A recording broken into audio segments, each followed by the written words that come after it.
तुम खुश तो हो ना पारो? अरे वहां की तो बात ही कुछ और है देव।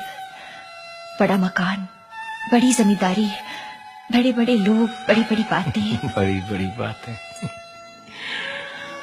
बहुत बड़ी हो गई हो तुम पारो। बड़ा बड़ा मकान, बड़ी जमींदारी और बड़े बड़े बाल बच्चे। पारो पारो पारो।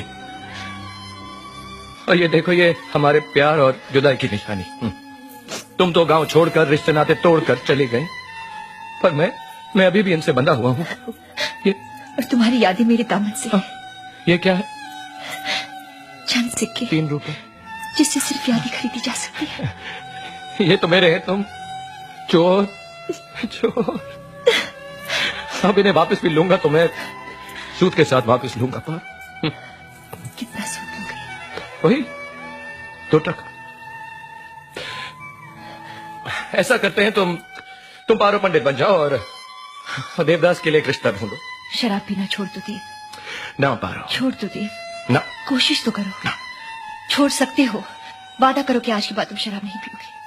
तुम वादा कर सकती हो कि तुम मुझे भुला दोगे?